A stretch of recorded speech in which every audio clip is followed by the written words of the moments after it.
At some point in your childhood, you sat on a sofa that wasn't yours. It was in a big room with fluorescent lights and carpet that went wall to wall, and the tag was still on it. Your mom was somewhere nearby talking to a man in short-sleeved dress shirt about financing. If you're like me and you grew up in eastern North Carolina, the salesman was probably smoking. Your mom probably was too, for that matter. You were bored out of your mind. There was a Scottish guy on the sign outside. You never really thought to ask why. The place is Heilig-Meyers.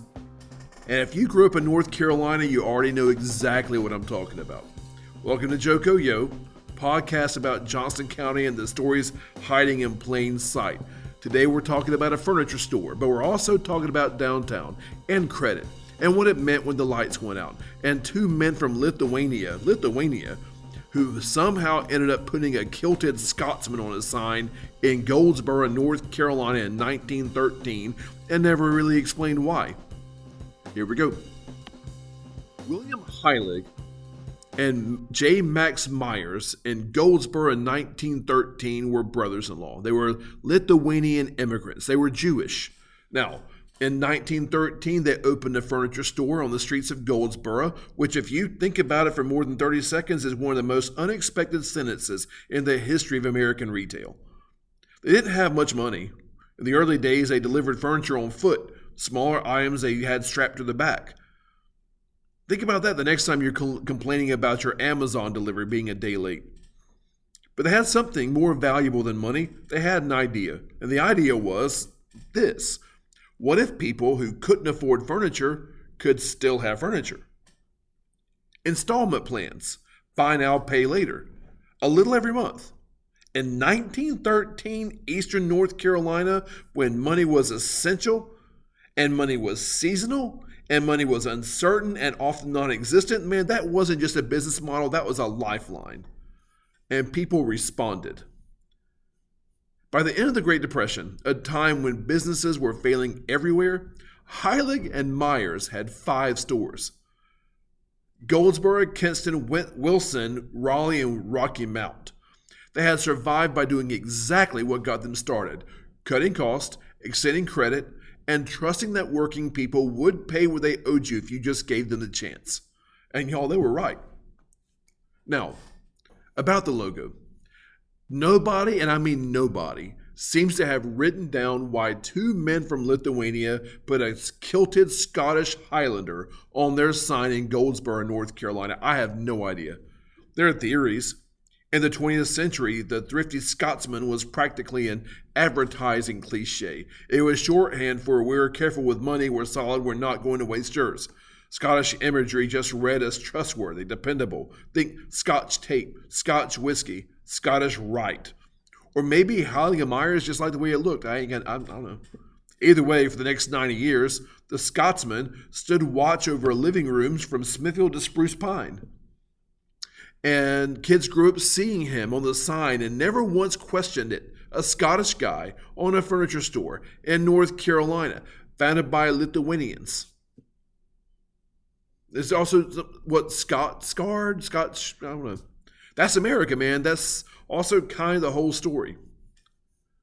After the war, Myers bought out Heilig and took the name. His sons took over after him. The company moved its headquarters to Richmond, Virginia, and then it started to grow. Slowly at first, 14 stores by 1964, 19 by 1970. Then they went public in 1972 and something shifted. The 80s were good to Heilig-Meyers, really good.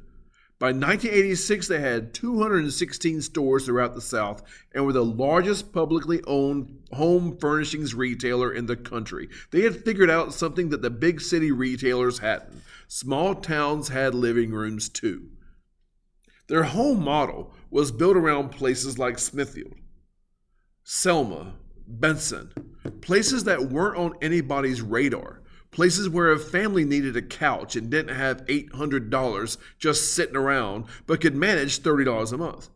I want you to understand how embedded this store was. Man, Heilig-Meyers was as familiar to me growing up as Walmart is now.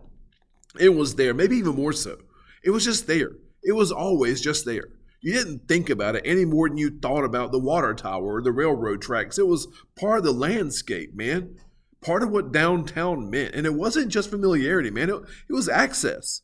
Heilig-Meyers was the furniture store for a lot of families in Johnston County, including mine. Not because it was the fanciest, but because they would work with you. Because they would let you pay over time. They treated a working families $30 a month like it mattered. Because to that family, man, it did. If your parents bought a bedroom in 1987, there's a reasonable chance it came from Heilig-Meyers. If your grandparents got a new recliner for Christmas in 1991, same story. Man, that Scotsman was everywhere. By the mid-1990s, the company had nearly 1,000 stores nationwide. They were in Puerto Rico. They were in Nevada. They were the largest furniture retailer in the United States, and they were formed in Goldsboro. Two guys delivering furniture on their backs in Goldsboro in 1913 had built the largest furniture company in America. And let that land for just a second. Here's the thing about being everywhere. It works great until it doesn't. In the 1990s, Heilig-Meyers started chasing something they didn't have, the city, the upscale market. They bought Rhodes, an Atlanta chain with a more expensive product line. They bought McMahon's out in California. They bought Room Store in Dallas. They bought and bought and bought. And the small town customer, the one who had been loyal for 80 years, the one who paid $30 a month and never missed, started noticing that the quality wasn't quite what it used to be, that the store felt a little bit different, that something had shifted. By 1998, the company was losing money, serious money. $55 million in a single fiscal year. And then, on August 17, 2000, Heilig-Meyers filed for bankruptcy. By mid-2000, every Heilig-Meyers store in America had closed. Just like that, the Scotsman was gone. And here's what I want you to think about.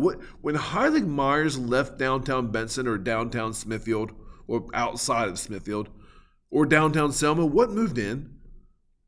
I've been in some of those buildings when they still had furniture in them. Some of them are empty. I can still remember going into one in Benson. Some of them are consignment stores now, which is its own kind of irony. A place that sold you new things on credit replaced by a place that sells you other people's old things for cash. Because Heilig-Meyers wasn't just a furniture store. It was a reason to go downtown. It was a destination. It was a place we would go to Heilig-Meyers and Woodall's. It was a place you went on a Saturday when you needed something real, something that would last, something that meant your family had a home worth furnishing. When it left, the foot traffic went with it. And when the foot traffic went, other stores followed. And slowly, quietly, the way these things always happen, not with a bang, but with a gradually emptying parking lot. Downtowns that had survived the Great Depression and 2 world wars, and the interstate highway started to hollow it out. Heilig-Meyers didn't call us that, but it was the canary. When the Scotsman's lights went dark, you should have paid attention. Most of us didn't. We were busy. There's a version of the story that ends with the bankruptcy filing and the liquidation banners and leaves it there. Everything must go, 70% off, final days. But I keep thinking about 1913, the 2 men from Lithuania with furniture on their backs. A town they weren't born in, a country that really wasn't theirs yet, and I bet that people with not much money still deserved a decent place to sit. They were right about that. For a long time, they were right about that. Some of those buildings are completely empty now. Some got new lives, but if you drive down Main Street in Benson or down 70 in Smithfield or half a dozen other Johnston County towns that are around, and you look at a building and think, I can't remember what used to be there, there's a decent chance it was a particular furniture store. And on that furniture store, there was a Scottish guy. Still not explaining himself, still kind of the whole story. And that's Joko Yo, y'all. Till next time, be good.